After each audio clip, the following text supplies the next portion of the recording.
Welcome to Disaffected. I'm Joshua Slocum, and this is the show where we talk about politics, culture, and relationships through a psychological lens.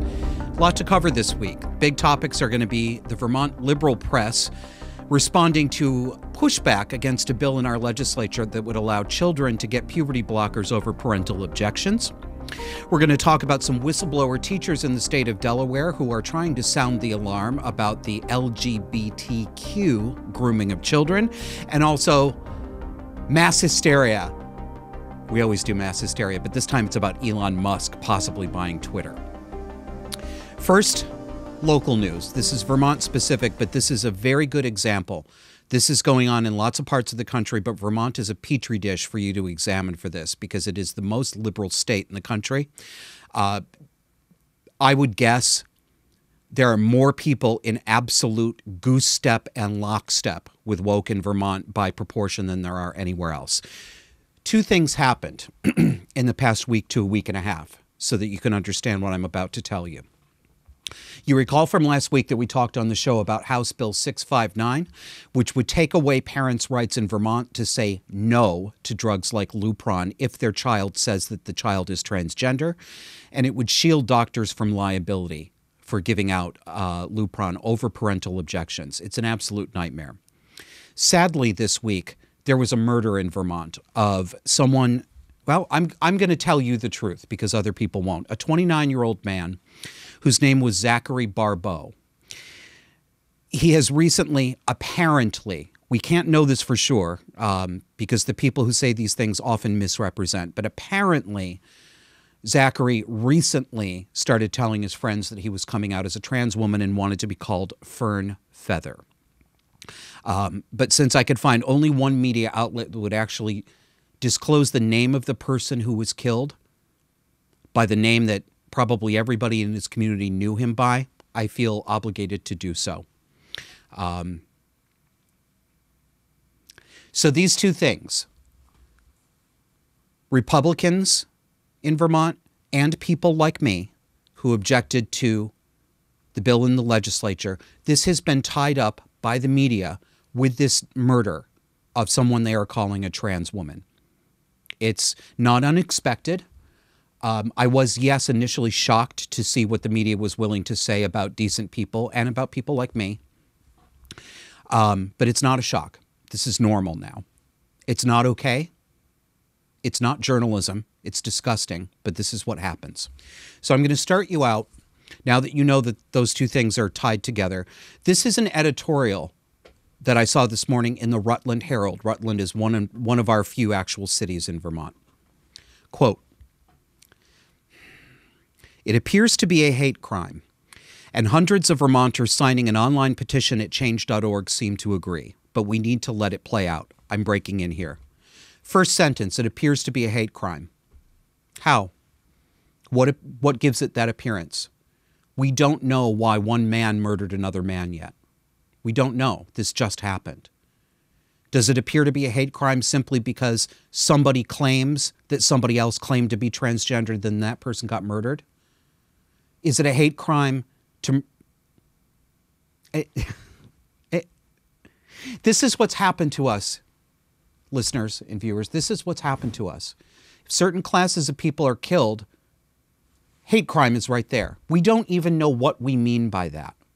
What it connotes is that somebody deliberately killed another person because they were transgender, because they were black, because they were gay, or because they were a woman, or whatever other protected class it is. But we don't know this. And is it worse? Is it worse to be killed if you're killed because of one of these characteristics? I don't think it is. I think all murder is absolutely horrific. Back to the article. Seth Brunel, 43, is accused of killing Fern Feather. This is Zachary Barbeau, 29, of Heinsberg, who was found stabbed to death along a Morrison Road on Tuesday. Police say the two met several days ago and had been spending time together. Officers said they were found in a vehicle together Tuesday around 8 a.m. in the parking lot of the Lamoille North Supervisory Union. That's Vermont speak for the friggin' school. The supervisory union is what we call our school districts, et cetera, et cetera. According to paperwork, Brunel, the alleged killer, told police he was defending himself after Feather made a sexual advance and attacked him. Police say they couldn't find evidence of an attack. Medical examiner says the manner of death was homicide. Here's where we get to it. Initial media reports and news releases misstated Feather's name using an old one and misgendered them. Rutland Herald, I thought Fern Feather was a woman. I thought we were told that he said he was a transgender woman. Why are you using them? Shouldn't it be she? Shouldn't it? The LGBTQIA plus community was saddened and aptly outraged. Blah, blah, blah. Here we go. The homicide comes on the heels of thoughtless rhetoric from the state's Republican Party. Then the Rutland Herald editorial starts quoting another publication, Vermont Digger, which is a far-left progressive newspaper. And they say this. The online news source noted Christopher Felker, who has been dogged by accusations of transphobia in past runs for office, also retweeted a link to a video titled The Groomer Boom, made by right-wing YouTuber Joshua Slocum. In it, the online personality calls on his audience to, quote, bombard the phone lines of H659's sponsors, including Representative Taylor Small of Winooski, the state's first openly transgender lawmaker, Digger reported. So you see, right, that the absolutely unrelated murder of this man that Christopher Felker has nothing to do with, the Vermont GOP has nothing to do with, and that I have nothing to do with, has been tied together with our opposition to giving children poison that we call puberty blockers. Because we're mean about this, a transgender woman got killed. And Governor Phil Scott, you should be ashamed of yourself. Here's what Governor Phil Scott said, quoted in the editorial. Across the country, we've seen disturbing hostility towards the transgender community. Unfortunately, recent events show we are not immune to this in Vermont, and we must commit to continuing our work to make Vermont a more inclusive and welcoming place. Exploiting fear and targeting divisive rhetoric at people who are just trying to be who they are is hateful and can lead to violence. I ask Vermonters to do their part to ensure everyone feels safe in our state and to engage in these conversations from a place of empathy and understanding. Yeah, for me, but not for thee. Right, Phil? Legitimate policy debates can and should be had and should be fact-based and respectful. Sadly, data shows transgender people are more likely to be victims of violence and die by suicide, so it's important to realize that how we discuss these issues matters. Shame on you, Phil Scott. You know, if you happen to be watching this, you know right now, as you're watching me looking at you in the camera, you know that nothing Christopher Felker said, nothing the GOP said, and nothing that I've said, which you probably don't even know because you just assumed that a right-wing personality was being described accurately. You know that nothing we said had anything to do with this person being murdered. Why are you saying this? Why do you think that the people you're targeting deserve this, Governor Scott? So we have to go back in time a little bit to earlier this week. The original article that did a hit job on Christopher Felker and me by extension came out in Vermont Digger, the progressive publication I told you about earlier. I want to show you how journalism standards have fallen. I'm going to show you two quotations here. They're from two different publications. The first one is from Vermont Digger's story, which we'll get into in a little more detail when I'm done showing you this. This is from April 11th, 2022. Quote, titled The Groomer Boom, made by right-wing YouTuber Joshua Slocum. That's how they refer to my video. In it, the online personality called on his audience to bombard the phone lines of H659 sponsors, including Representative Taylor Small of Winooski, the state's first openly transgender lawmaker. Now, I want to tell you about that.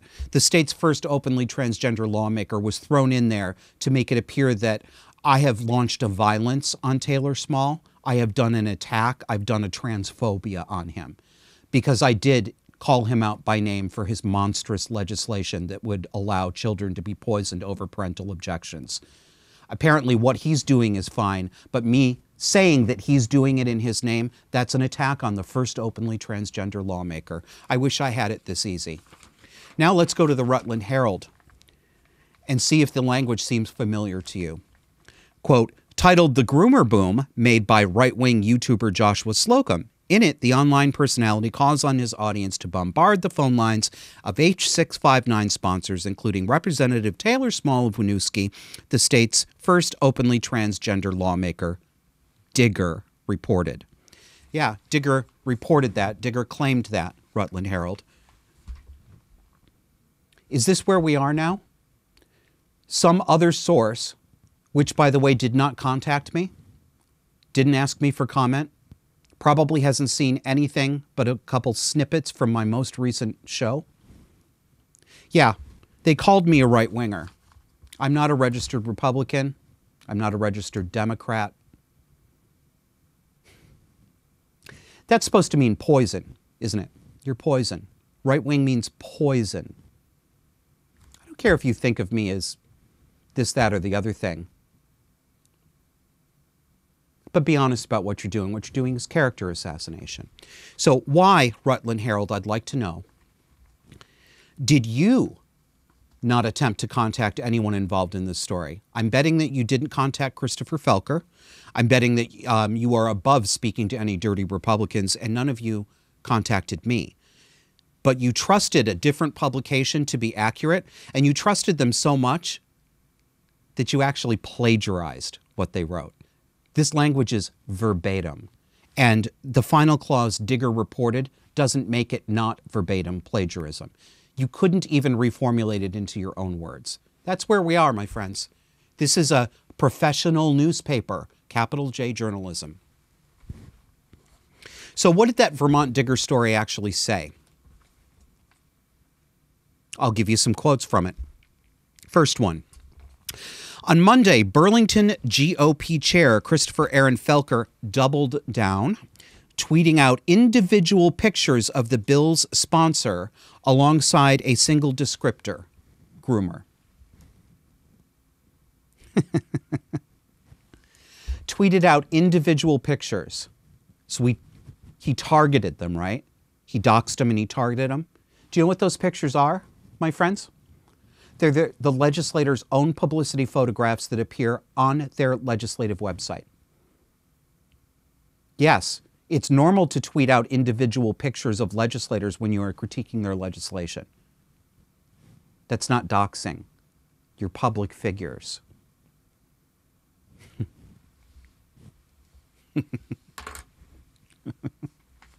Let's move on. Next quote. Well, I've already read this to you 3 times. It's the same one. Right-wing personality, Felker, who's been dogged by accusations of transphobia. Next part from Vermont Digger.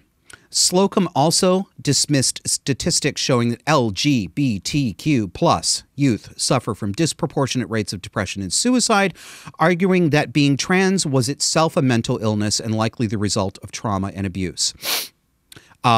Halfway accurate. I did not dismiss statistics in an uncomplicated way. I question them because they come from advocacy groups and they come from studies and self-reported surveys that are not validated. They're methodologically flawed.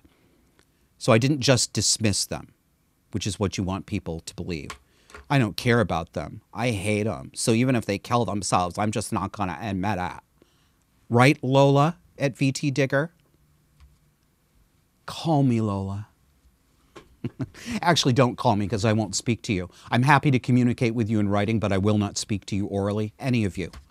I'll have a written record, but I am happy to communicate. Us at disaffected.fm. Do not call. I won't speak to you, but I will write to you. Thank you.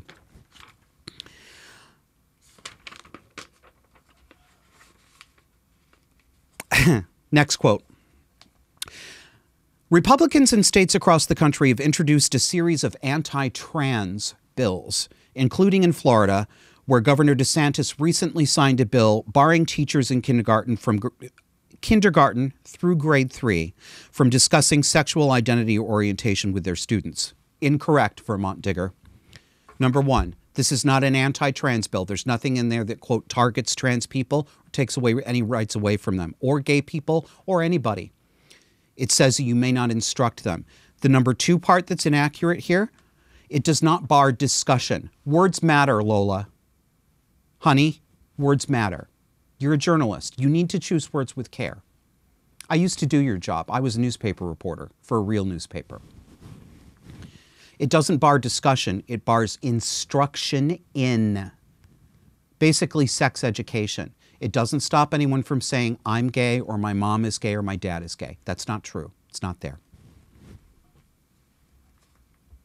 This is trying to leech off the old but legitimate worry that gay people had in basically the early 90s and earlier, where they legitimately worried that they would not be able to acknowledge the reality of the fact that they were gay, even if someone asked them if they were in a public school, because that would be considered some sort of offense. That was real. That was a real worry that gay people really had. Those were the days when people said, even saying my partner is glorifying a homosexual lifestyle. It was that locked down. These modern people in 2022 are trying to convince you that so-called trans people, they're just facing the same discrimination today. They're not. They're not. Discrimination? You lot control the entire conversation. I'm the one whose job is in jeopardy. I'm the one who has people screenshotting me and calling me a bigot. So are all of the other sensible people who are trying to tell the truth. We're the minority here. You hold the cards, and yet you're pretending that you're on the defensive. Victim camouflage, manipulation, lying.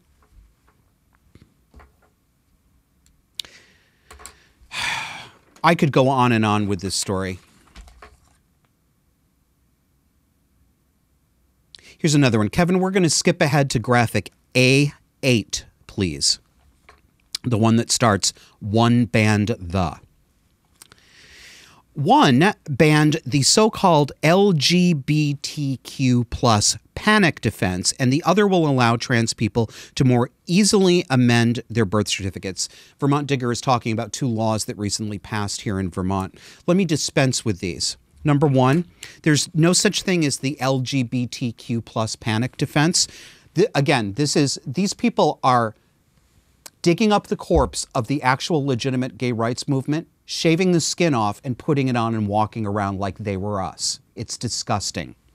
It was called the gay panic defense, not the LGBTQ plus panic defense. This was something that came out of trials when a gay man was killed. And the defendant said, I was so horrified by being sexually come onto that I had to kill him. I couldn't help myself. They won't even let us have our own murders.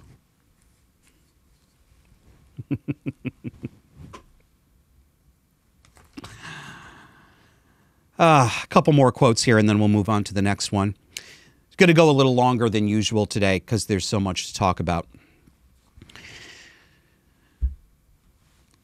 Again, from Vermont Digger, I felt like this is a quote from Taylor Small, one of the sponsors of House Bill 659. Quote, I felt like we were moving in a direction of support and love, Small said. And I think this is taking us back to a time that I'm grateful I did not have to experience in the state, but hear so often about in the halls of the State House, which is the time of Take Back Vermont and civil unions. And that's not the Vermont I want to go back to. I was hoping that we'd be moving forward. He's talking about the days when Vermont was in the lead legislatively by proposing civil unions and for gay people. And the backlash was the slogan that they used was Take Back Vermont. But actually, I moved here just at the very end of that in the early 2000s. And I don't remember who said it, but the best response to that whole thing, maybe it was our local paper, where they did a cartoon that said, take Vermont from behind. That is how you make fun of bigots. That's how you make fun of hysterics. We used to have a sense of humor. And we'll finish up here with a quote from the governor's press secretary. Asked to weigh in, Jason Malucci, the governor's press secretary, said in a written statement that Governor Scott unequivocally condemns these online attacks. No attacks, Governor Scott. For years, he has called out this kind of polarizing rhetoric that seeks only to divide and cause harm, Malucci wrote. The governor believes that legitimate policy debates, even those that can become heated, are appropriate and healthy for democracy. But there is no place for personal attacks and the stoking of fear. What personal attacks, Mr. Malucci? What stoking of fear? What fear I'd like to see stoked is reasonable fear. I'd like people to be afraid of a state that is making children the legal property of the state over parental objections and saying, we have the right to poison your child with Lupron and puberty-blocking chemicals. We have that right. You as a parent don't have a right to protect your child from being poisoned. You should fear this. Why don't you? Why doesn't this scare you? And finally, here's the result of this rhetoric when people adopt it. I picked one, but I've seen hundreds of examples of this on social media. This is a tweet from a Vermonter named Dave Silberman. I don't know who he is beyond that. But he says, it is a straight line from Ted Cruz and Josh Hawley bloviating on TV to the Vermont GOP raising money on trans fear to an innocent Vermonter being killed. So you see, we are responsible for this 29-year-old man's murder, not the transient who murdered him, the 43-year-old transient, who we don't know anything about, hasn't gone to trial yet. He could have been a psychopath. He could have been on drugs. This could have been a failed drug transaction. It could have been any number of things. But we are responsible for this because we are speaking out to protect children. This is a disgusting reversal. Okay, it's time to take a break. And you know, if the Rutland Herald and the Vermont Digger did their research, they would know that I'm not just a right-wing YouTube personality. I'm also a podcaster. If you haven't subscribed to us on audio, please do. We've got 3 shows out a week. You can find us on iTunes, iHeartRadio, Pandora, Spotify, Google Podcasts, and everywhere fine podcasts are distributed. See you after the break. You know how podcasters are always asking you to hit the subscribe button? Well, this is us asking you to take a minute right now and be sure you've hit subscribe on your favorite video platform. Click that notification bell too so you never miss our newest content. And don't forget to subscribe on audio too. We have audio-only content that you won't find on any video platform, so don't miss out. Do you like Disaffected? Do you like it enough to help pay for it? We'd love to have your support to grow and maintain this show. Donors get special access to our monthly Zoom Hangouts. They're off-camera and unscripted. We talk about what you want to talk about. There are 2 ways to join. Patreon users can go to patreon.com/disaffected or visit subscribestar.com/disaffected. Twitter didn't like our old account, so we made a new one. Follow @disaffectedp, that's disaffected and the letter P, for show announcements and links. If you want our sass and snark, come see us on Getter @disaffectedpod. Welcome back. Before we get into more serious stuff, I promised some people that I would give my theory on a matter of bad pronunciation this week. So, of the things I complain about, you know that I complain about people mispronouncing words, and you know I hate it when I do it. What's been driving me crazy, how quickly the accent of young people has been changing.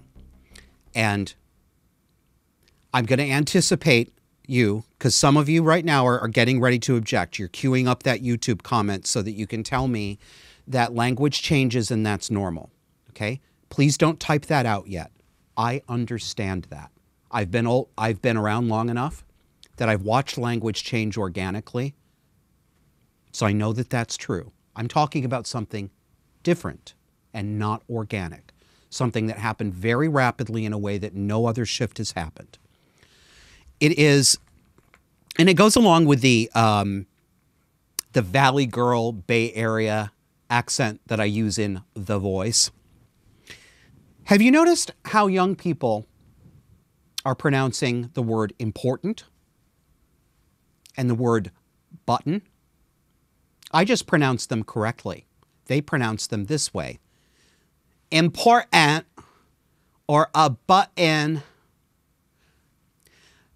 If you're not familiar with the term, what's going on there is called a glottal stop. Button, that's a glottal stop. It's common to certain dialects in England, Cockney accents, for example, but not only stereotypical Cockney accents. You'll hear it in people from certain parts of London. It's not a mainstream accent in America the same way. Why are people doing this, and why did it happen so fast? This is not actually my theory. Somebody on social media suggested this, and it sounds very plausible, and I'm sorry I forget your name. But if you want to take credit, let me know in the comments, and I'll credit you next time. His theory was that this is coming from rap and hip-hop, because hip-hop and rap are universally popular. It doesn't matter what race young people who listen to music are. That's their music today. And young people have always taken their cues from the way musical artists do things. But it's remarkable to me. And the reason why it bothers me, and this is aesthetic, right? It's not like we have trouble actually understanding what they mean. I get that my objection here is aesthetic, right? It sounds, that glottal stop, all right, there's no other way to say it. It's a class marker. It's a big class marker. When you pronounce things that way, you sound uneducated and lower class. I'm sorry if that, no, actually, I'm not sorry if that offends you, because that's the people I came from. That's my white trash upbringing. I remember family members, not in my immediate family. My mother was actually quite a crisp enunciator. I worked not to pronounce things like that because I didn't want people to think of me as coming from that side of town. Whether you like this or not, whether you think that's classist, is immaterial. I'm merely describing to you the associations that go along with it. So it may not be that way for young people, but I still hear it that way. When I see a 27-year-old educated person saying, important button, I see a 6-year-old who says biscotti. That's the way it shakes out, folks. Sorry. Let's move on to our whistleblower teacher. This is from the Delaware Valley Journal. Remarkable article. And the phenomena that you will see described in this article, you can think of it two ways. You can think of it as the emperor's new clothes, or you can think of it in the technical term of preference falsification. This is the idea that people silently disagree with a popular idea, but they believe incorrectly that everyone else around them agrees with the popular idea and that they are the odd man out, when in fact the majority of people actually agree with them. That's preference falsification. Quote, well, here's the headline from the story. They won't let us tell parents. Whistleblower teacher on Great Valley Schools' transgender policy. And I'll read you a few introductory paragraphs to set it up. If you are the parent of a child questioning their gender identity in the Great Valley School District, their teacher is not allowed to tell you. In fact, under district policy, the teacher is required to keep that information secret from parents. And the teacher must also call your child by the name they chose and refer to them by the pronouns they wish. Or the kid sends you into the cornfield, doesn't he? Quote, it seems to be a very disturbing thing to me keeping this information from parents, a longtime Great Valley school teacher told the Delaware Valley Journal. The journal is withholding the teacher's name at their request to allow them to speak freely without the fear of backlash. The educator said other teachers in the affluent Chester County district are also uncomfortable keeping the information secret from parents, but are afraid to speak out. Next one, Quote, in past years, a small number of kids might identify as a different gender, but since the schools opened again after the pandemic closure, the number of those students has exploded, they said. In September, the guidance counselor gave us the names, the educator said. About 20 children per grade were either transitioning or thinking about changing their gender. We're going to break away from the article for a minute and go to another one. This graphic you're about to see is from Bloomberg News. 1 in 5 high schoolers is not heterosexual, CDC survey finds. Is that so? Well, where was this great big bounty of a dating pool when I was a young bucking out there? Because, you know, it was kind of hard finding someone to date when you're only 1 or 2% of the population, but now it's 20%? Woohoo! That sounds natural and organic to me. Doesn't it sound that way to you? Quote, the Adolescent Behaviors and Experiences Survey, issued by the Centers for Disease Control and Prevention, polled just under 8,000 U.S. high school students between January and June of 2021. The study focused on students' experiences during the pandemic and took into account respondents' identities, such as race and sexuality. In the report, some 22.5% of respondents said they were gay, lesbian, or bisexual, or that they identified in some other way or were questioning their sexual identity. You have never seen this in history before. Never. No, it's not even parallel to gay people who began to come out in greater numbers in the 80s and 90s. Again, about 2% of us. 22.5%? Really? Do you think all this time that we gays who came out in the 80s, like me, we were just the small tip of the iceberg and everybody else was still hiding, even though Will and Grace and the fact that this hasn't been an anti-gay society for a couple decades? Really? This isn't real. And you know what else it is? It's forced teaming. Gavin DeBecker's concept that he talked about in his book, The Gift of Fear. When an abusive person or a manipulative person tries to make two unlike things seem like so that you feel you are on the same team. This is forced teaming. I am a gay man. I'm not bisexual. I'm not transgender. I'm not queer. I'm not some other identity. I don't have a personality disorder that convinces me that I'm the opposite sex. I am not in this cohort. This is not me, and it's not any gay and lesbian I know.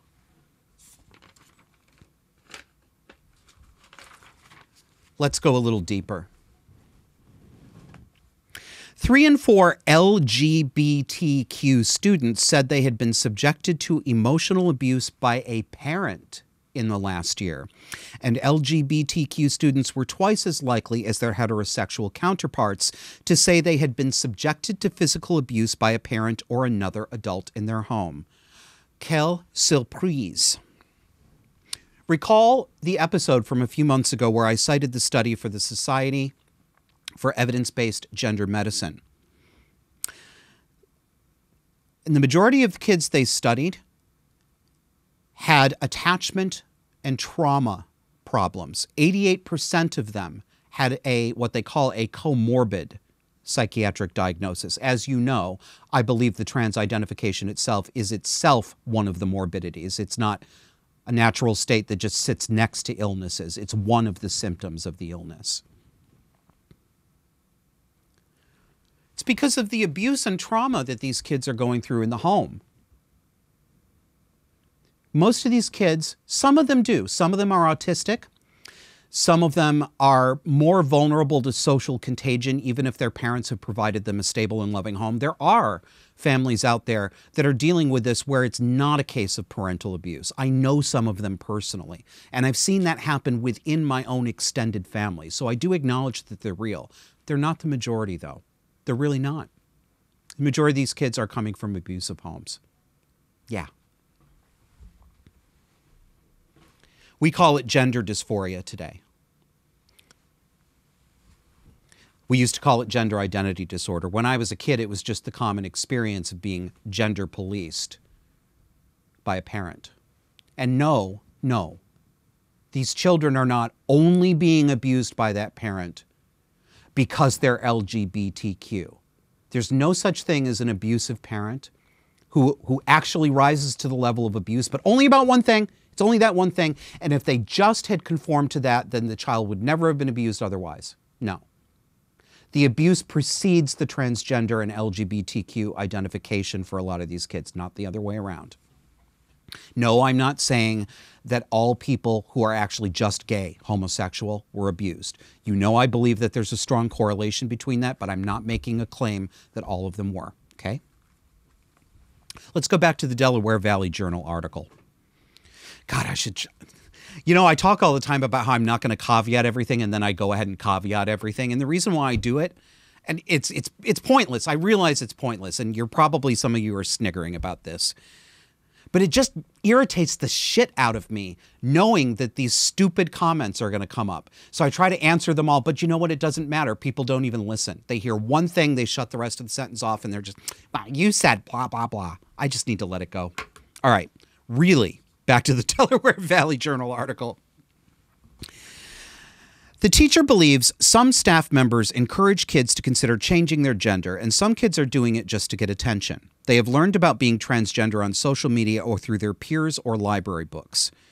During puberty, many kids are, quote, confused and have discomfort about their bodies, end quote, the teacher said. Most of the students who say they want to change their gender are girls. That's another great big reversal. There was a tiny number of boys throughout most of recent history who said that they were actually girls. There's been at least a 4,000% increase in the number of young women. They far outstrip the boys these days for transgender identification. Gee, what could it be about? Oh, I'm sure it has nothing to do with the fact that social contagions of self-harm have always been preferentially latched onto by teenage girls. Anorexia, arm cutting, bulimia. Oh, I'm sure it's nothing like that, though. It's nothing at all. They're all just really boys, these girls.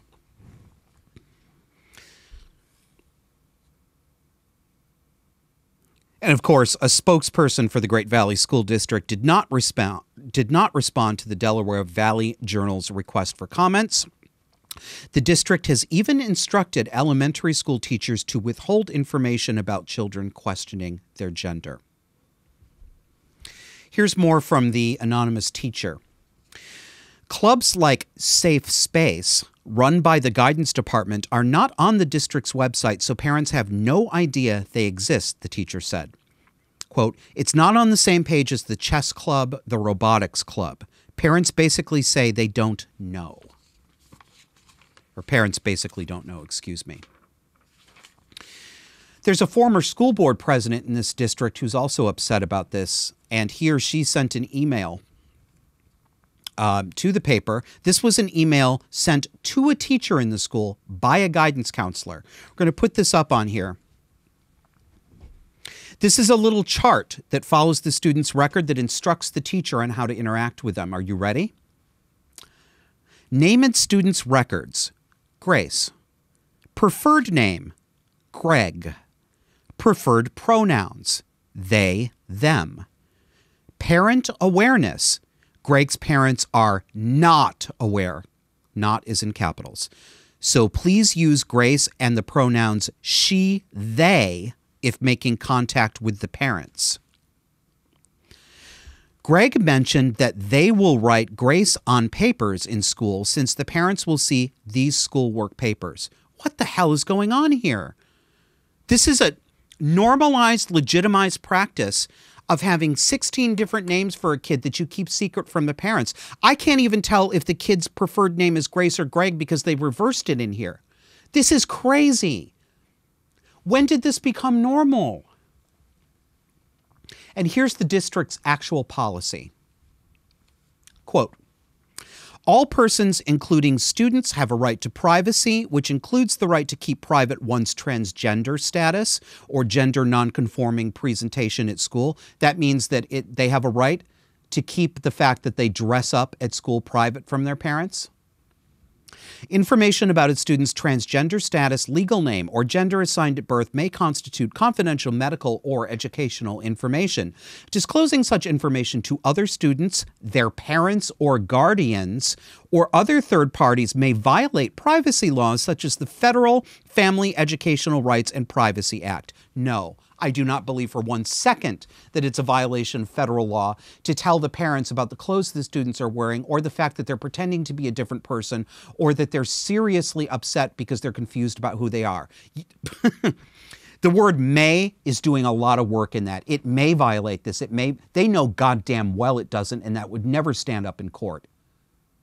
But they also know that having this policy in writing is enough to scare and intimidate teachers and parents. They will believe that it does mean that, and that they might be brought up on charges. That's why they do this. This is your tax dollars. These are the people who claim to love your children.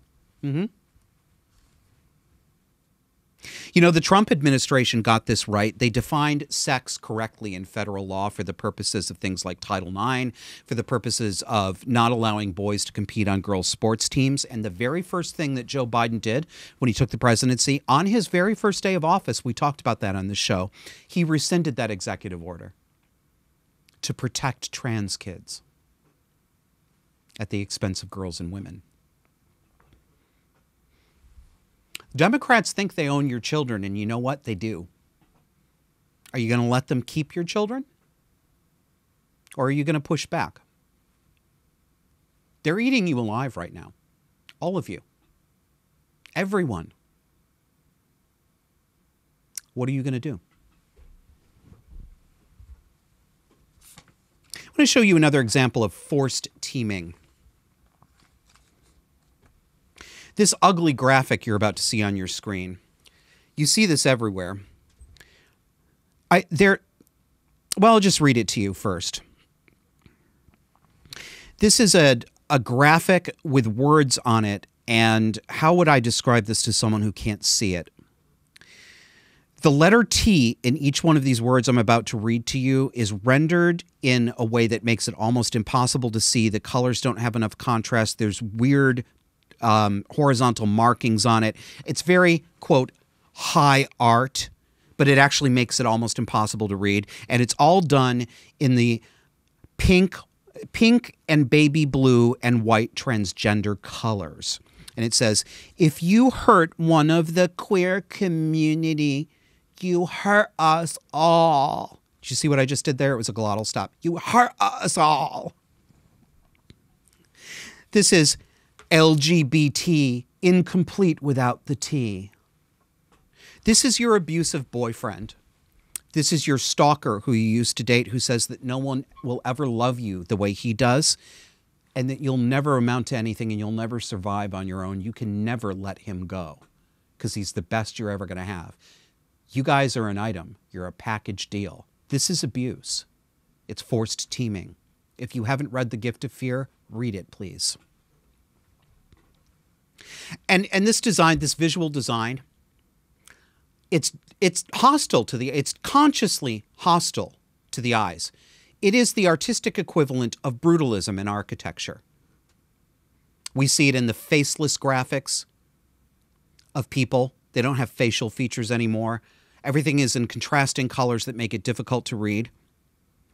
And, you know, I think that brutalism in architecture is actually just the architectural expression of the cluster B mind, the narcissistic mind, the misanthropic mind.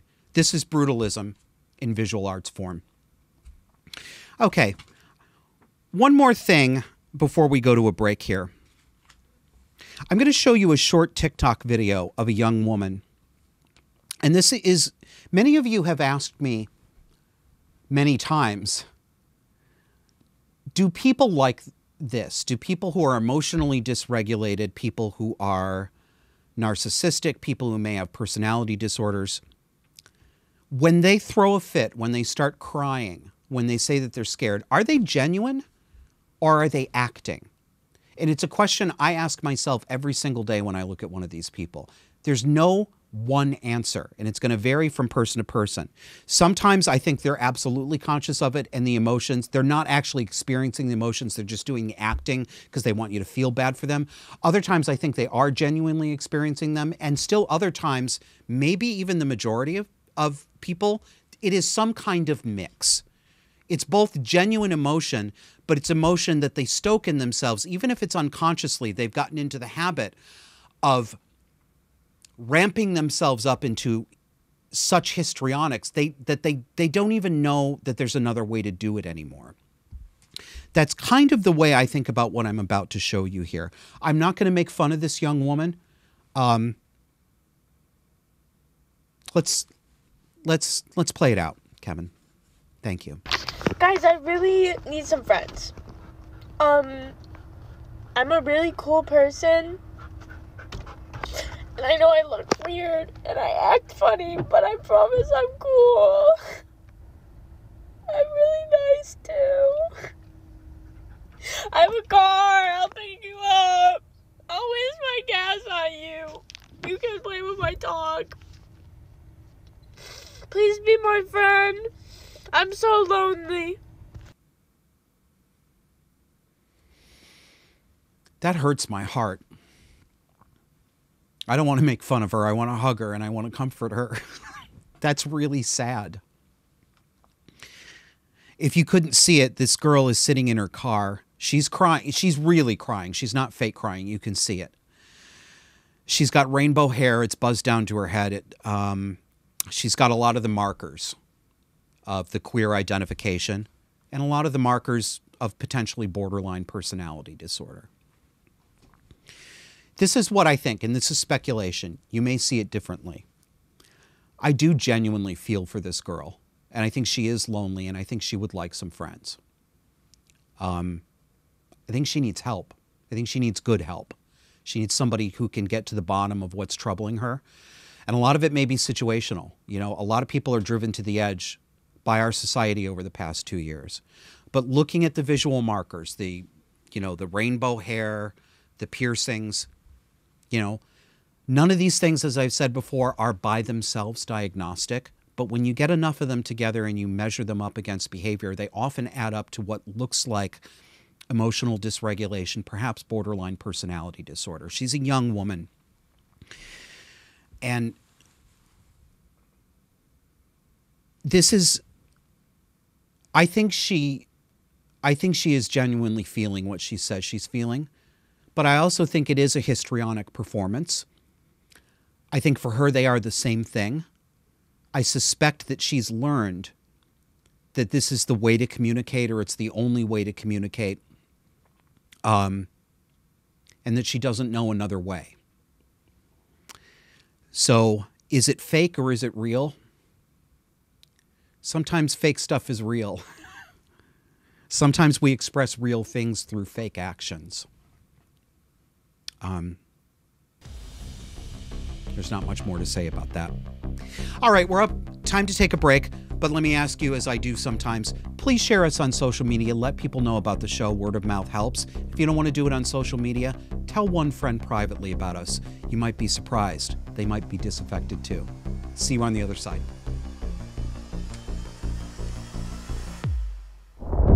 You know how podcasters are always asking you to hit the subscribe button? Well, this is us asking you to take a minute right now and be sure you've hit subscribe on your favorite video platform. Click that notification bell too so you never miss our newest content. And don't forget to subscribe on audio too. We have audio-only content that you won't find on any video platform, so don't miss out. Do you like Disaffected? Do you like it enough to help pay for it? We'd love to have your support to grow and maintain this show. Donors get special access to our monthly Zoom Hangouts. They're off-camera and unscripted. We talk about what you want to talk about. There are two ways to join.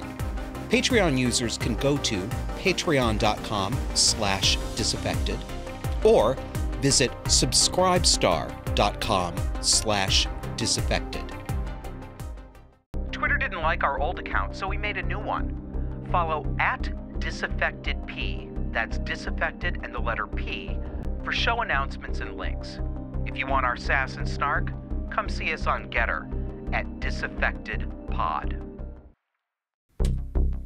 Welcome back to Elon Musk Hysteria. So if you don't know, here's what happened this week. Elon Musk bought 9% of Twitter stock. He's been making noise about being unhappy with the platform and making noise that indicates he might think they have a free speech problem. Then he was offered a board seat on the Twitter board, which he declined because going on the board would have capped him at a 15% stock ownership, and it would have muzzled him in ways that he doesn't want to be muzzled. So on Thursday, he offered $42 billion to buy the company outright. And he offered a 38% premium over what that company is valued at by some of the major indices right now. So this would be a huge profit. Now the left is freaking out, and the Twitter board pulled some poison pill maneuver. I'm not exactly sure how it works. I'm not up on this, but they didn't accept his offer. And this illustrates something that I hope my therapist is watching this week, because we've had this disagreement before. A lot of people, I think most people, think that money is the most powerful motivator. That if you're ever trying to explain behavior that it would be otherwise inexplicable, then simply sniff out how much money the person makes to get, might make if they do it. I don't think so. I think that narcissistic control is a more powerful motivator than even money. The Twitter board was offered an extraordinary, very profitable markup on that company. They would have made out like bandits. And they said no. It's not the money. It's the control. People will do this shit for free. They'll do it if it costs them money. So you want to see the left freaking out? Here we go. First one from our sampler platter. Because there are just tens of thousands of these. People are losing their ever-loving minds. This is somebody named Jessica Gonzalez. And she's co-CEO of an organization called Free Press. And the Free Press statement was, what the richest man in the world wants, the richest man in the world might get. Unfortunately for the rest of us, Musk doesn't want to buy another expensive bauble, but a global online community that includes more than 330 million people. And Jessica had this to say about her own organization statement. Jessica, sweetie, you're getting the voice. Musk should stick to cars. Twitter should reject this offer. This isn't about money. It's about public health and safety, civil and human rights, and democracy. Yeah. Free speech, huh, Jessica? Huh, Jessica? Let's take a look at how she describes herself in her Twitter bio. And I found this extra amusing. I love it when Twitter tells me who relevant people are, because I'm never one of them. So, Jessica Gonzalez is co-CEO of Free Press, co-founder of Change Terms, member of FB Oversight. You guys, what that means is she's super proud that she's on the Facebook Oversight board. And her little tagline is, media feeds hearts and minds. May it serve truth and justice. And the Free Press describes itself this way. We're a nonpartisan organization fighting for your rights to connect and communicate. Yeah, because we connect and communicate so well on Twitter, don't we? If we have the wrong opinions, we get banned like we got banned on this show. Connect and communicate. No, you're bloody terrified of what it would mean for Elon Musk to buy it, because it's very likely that he'd unban people, that he'd let people speak freely, that we'd be able to refer to men and women as men and women without being called bigoted transphobes. Amazing. This is the devouring mother. This is a female typical presentation of a narcissistically motivated person who wants you to see her as someone who super duper cares about you. She's on the Facebook Oversight Board. She wants to protect health and safety and democracy. She wants truth and justice. No, she wants to mother you to death, and she'll eat you if she has to. These women are a dime a dozen these days. They're everywhere. They run everything. Next one is from the founder of an opera company. Very woke, Twitter blue check. Strangely, he puts his initials OBE in there. And I say strangely because for a wokey, it has some bad words in it because it means officer of the British Empire. The ego was more important than consistency, you see, right? He's supposed to attack that for colonialism and decline the award, but these people don't decline any awards, ever. And he says, Elon Musk buying Twitter is the end of the world, basically. He'll amplify every extremist right-wing Nazi he can find. Okay, Michael. God,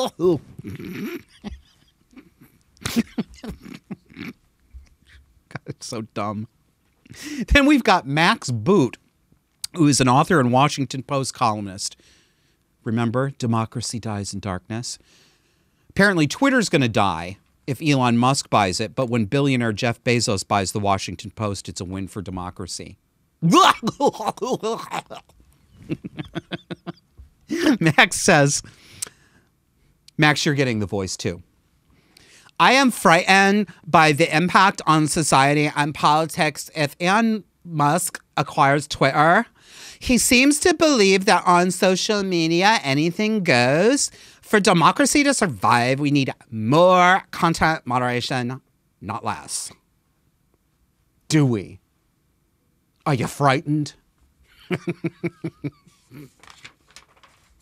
Oh. This little Rumpelstiltskin former Secretary of Labor Robert Reich, he's always good for a laugh.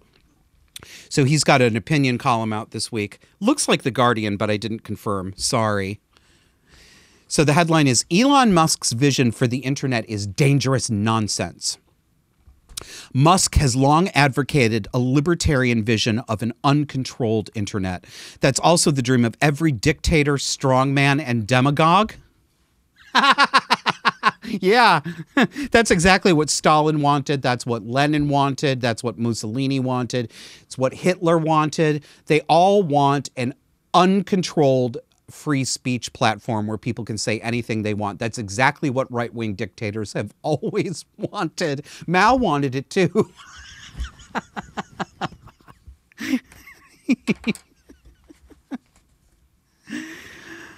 Who are these people? Where's the factory that makes them? Then the publication Axios says, the world's richest man, someone who used to be compared to Marvel's Iron Man, is increasingly behaving like a movie's supervillain, commanding seemingly unlimited resources with which to finance his mischief-making. And the strapline, Elon Musk goes into full goblin mode. Who is this 31-year-old soy-faced boy who wrote this? Because you know it is. Because he thinks that in order for us to understand this, the best possible allusion to make is to the Marvel franchise superhero universe. Because we all know Marvel's Iron Man, right? I mean, it was Robert Downey Jr., right?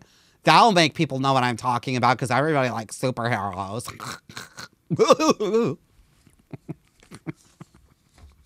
So that thing I'm doing with my head, I swear to God, when I think of these people, I literally think of an old school Jack in the Box. Do do do do do do do do do. Sorry, I'll stop doing it so much. All right, that's enough fun. Sit down and sit up straight, students. We're back to serious. When I started my notes for this, I put the note to myself for this segment, transgender fever, is it breaking? I go back and forth by the hour, so I'm feeling a little less sanguine than I was last night when I wrote this. But I think there are some signs that the public is waking up to this and that there is a growing resistance to it. I don't think that means that it's going to happen soon. I don't think it means that it's going to be smooth sailing for us in like a month or so. I suspect this is going to be a problem for years to come. New report. 2 women at New Jersey's only all-women's prison have both fallen pregnant after having sex with the same transgender inmate.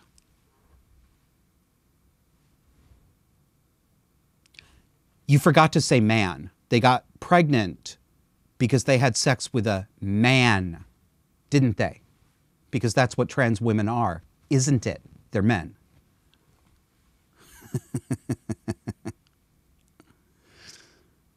This is what happens, you guys. This is going on in states across the country. Men are being put into women's prisons because they say that they're a lady. And many times, yes, this is real. I'm not making it up. You may confirm this for yourself. Many of these men are serial killers, psychosexual serial killers who preferentially target women and then dress up in women's clothes.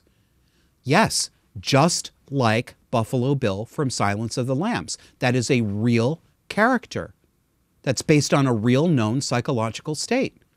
The psychosexual predator. It's real. This is who they're putting in women's prisons.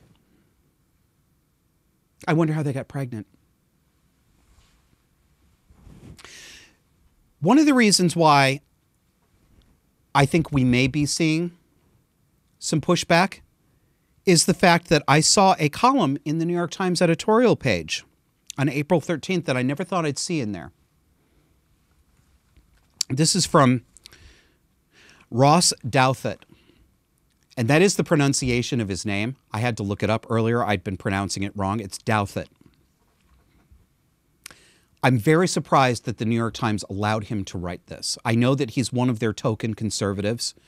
But even within that context, the Times has been loath to allow anyone to disagree with the LGBTQ plus trans agenda. Let me read you a little bit from Ross's article. He sets it up and he talks about that poll that I told you about in the last segment with 22% of young people identifying as LGBT. And he gives 3 interpretations, 3 different stances you could take toward that knowledge. And I summarize them for you because it's a pretty long column, actually. First interpretation. Hey, this is great. It's just these people have always been there throughout history and they can just come out now. So it's no big deal. It's wonderful. It's human freedom. Interpretation number 2 is it's just a trend. It's just a few young people having fun. And it's nothing to take too seriously or worry about. I'll give you interpretation number 3 in his own words. Quote, a third interpretation. This trend is bad news. What we're seeing today isn't just a continuation of the gay rights revolution. It's a form of social contagion, which our educational and medical institutions are encouraging and accelerating. These kids aren't setting themselves free from the patriarchy. They're under the influence of online communities of imitation and academic fashions laundered into psychiatry and education. 1 part Tumblr and TikTok mimesis, 1 part Judith Butler. Nicely done, Ross. And he calls the people who take the third interpretation, he calls them falling into the camp of concern. And that camp of concern includes people like commentator and gay rights campaigner Andrew Sullivan, many feminists.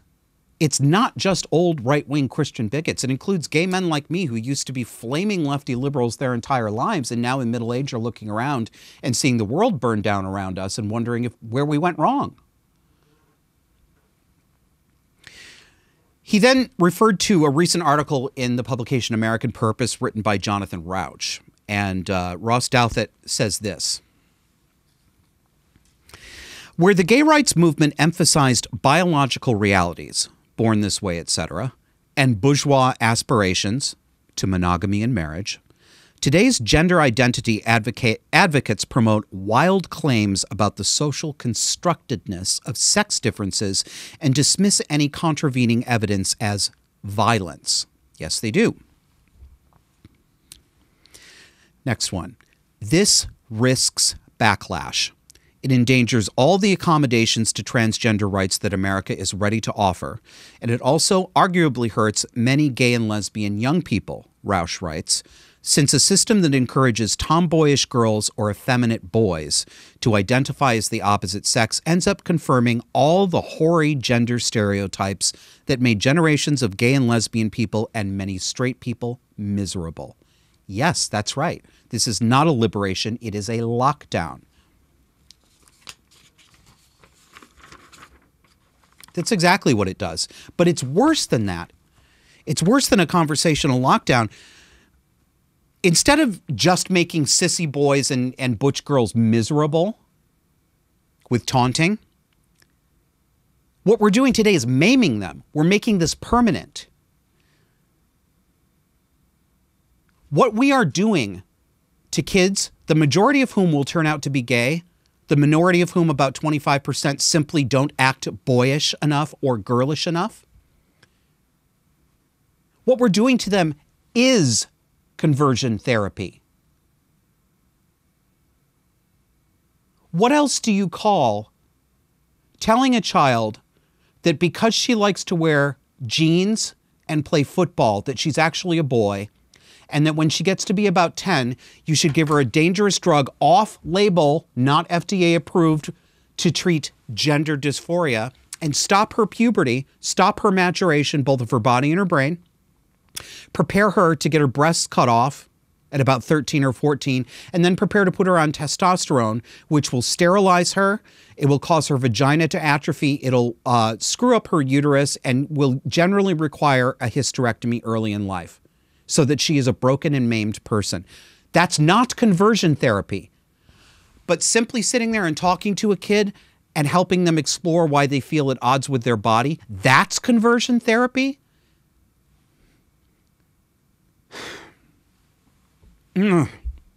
How is this not transing away the gay? How is it not that? There's no way that it's not that, because it is that. It's not any different from what the British government did to World War II hero Alan Turing, the mathematician who helped to break the Enigma machine, the Enigma code that the Nazis used to encode their transmissions. They put him on hormones and what we now call puberty blockers because he was a homosexual, and he ended up killing himself. That's what they're doing to children. You just want to drag us back to the 1950s and say everybody has to act. No, you do. You not only want to drag us back to the 1950s, you gender freaks, you advocates. You want to concretize every sex role stereotype and say you're a wrong boy if you like pretty things. And you want to literally drag us back to the 1950s where you punished gay people by chemically castrating them. Now you want to do it to children. That's you. You are the monster, not my side.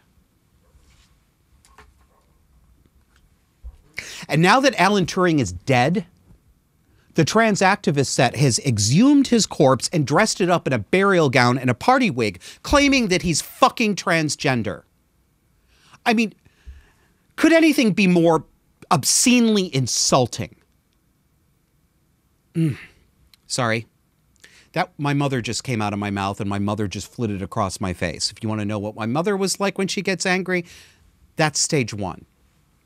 I will not go full my mother on you, I promise. Okay. Ross Douthat ends with a couple of really good pieces, and I want to end the show with them. The effects of this debate-ending impulse on liberal discourse is the third complexity lurking behind my initial categorization. Within liberaldom right now, you literally cannot know, outside of private conversation, whether someone is fully in the first camp, more inclined to the second camp, or even drawn to the third. There is a gap between what people are willing to say in public and what they really think that's unprecedented on any controversial issue I have ever seen. Me too, Ross. This is preference falsification that I told you about earlier. Emperor's new clothes. You think you're alone, but you're not. Speak up. And finally, within not too short a span of time, not only conservatives, but most liberals will recognize that we have been running an experiment on trans-identifying youth without good or certain evidence, inspired by ideological motives rather than scientific rigor, in a way that future generations will regard as a grave medical, political scandal. Which means that if you are a liberal who believes as much already, but you don't feel comfortable saying it, your silence will eventually become your regret. See you next week.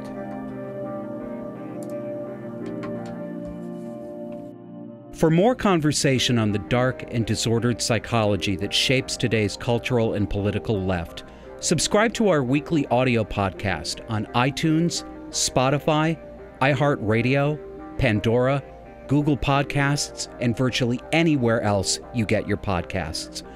Let's learn to recognize these dynamics and call them what they are. Subscribe to Disaffected to learn how to break the spell.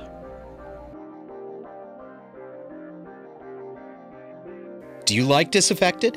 Do you like it enough to help pay for it? We'd love to have your support to grow and maintain this show. Donors get special access to our monthly Zoom Hangouts. They're off-camera and unscripted. We talk about what you want to talk about. There are 2 ways to join. Patreon users can go to patreon.com/disaffected or visit subscribestar.com/disaffected.